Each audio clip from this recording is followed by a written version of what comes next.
Coach, if you'd open up with a comment on today's 10-5 win over Delaware. Yeah, hopefully proud of our guys. This was a trap game against a very, very good team. Not in a trap game that Delaware doesn't have a chance to win. They got a chance to beat anybody. That's an athletic team that can run around. They're very good, but a trap game in the sense of they were 2-5 coming in. They lost a couple of one-goal games. Took some great teams out there. Us coming in off of a pretty big win out at Notre Dame, and to tell 18 and 22-year-old kids that this is bigger than Notre Dame. Sometimes they just don't buy what you're selling, and I give them credit for coming down. Got off to a little bit of a slow start, but slowly we started to chip away. Another good performance by our defense, and guys played hard overall. Another good performance by Chris Selden, and now we got to regroup, and we don't have a whole lot of turnaround time. St. John's is right around the corner. Coach, you get it. 2-1. Delaware goes up 2-1 early in that first quarter. Then you hold them for over 45 minutes without a goal. What did you think of the defense's performance in that middle stretch of the game? Yeah, I mean, I think I was just talking to Coach Unterstein, and I think that Chris Selva bailed us out on a couple of goals that they probably should have had. And I think when we watch the film, we're going to realize that Chris Selva got us. And listen, good goalies do that. They make plays and they bail you out. They make every save that they're supposed to make, and then they steal a few for you to get you over the top. And that's what Chris did for us today. It seems like Chris is getting better and better each game. Had 14 saves today. That's his career high for a single game. So would you agree with that he's getting better and better each game and building upon each one? I do. I mean, again, I think you take each game as its own little story here, and Chris played well today.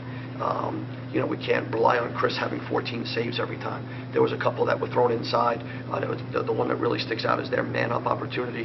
The guy got underneath, and Chris made a doorstep save. That's a two-save swing right there. That's a save for us and a possession for us. So that's a double whammy for us there. Well, offensively, Adrian, who and then struggled, but he hadn't had his big offensive performance those first few, gets 5 points, scores his first 4-goal game of the season. Yeah. What do you think of him? Seemed like he was scoring a lot with his right hand as well, different than usually. Yeah, I don't think it's a surprise that Adrian's lefty. I mean, that's what he does, and they forced him. They did a good job with their game plan. I guess they let him in a little bit closer than they would have wanted, and didn't know that he could do that right-handed. And you know what? His right is fine. Just the Canadian players, they love their strong hand, and so he'll continue to fight for it. And we've worked on his right hand, and we got to get back out of it. But I will tell you that the goals today, they'll be out throughout the country in the film exchange situation, and now all of a sudden you might have to start playing Adrian a little head up, which is good. Going back to the man down, you held them 0-for-6 on the EMO opportunities. How important was that for your win today? Yeah, it was huge. I mean, we talked about it since Monday, that special teams is going to be huge in a game like this because it's a Hofstra, Delaware. The ball was irrelevant at times, and it's a physical game. We got guys that are, they're sore. It was a pretty strong-willed game out there.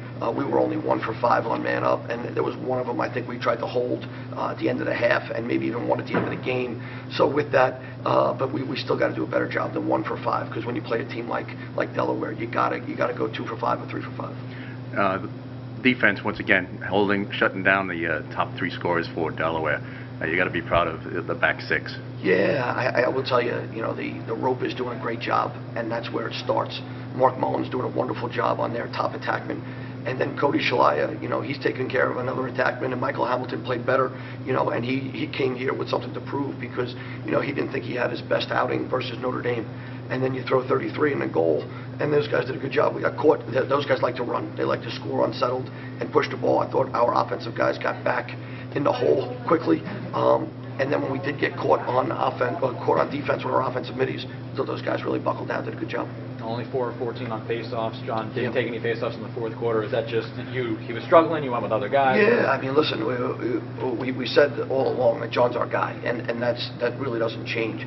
Tyler Barbarich is one heck of a face-off guy from Bridgewater Raritan, and he was on today. And I told him after the game, he had John's number today, and that was just the way it is.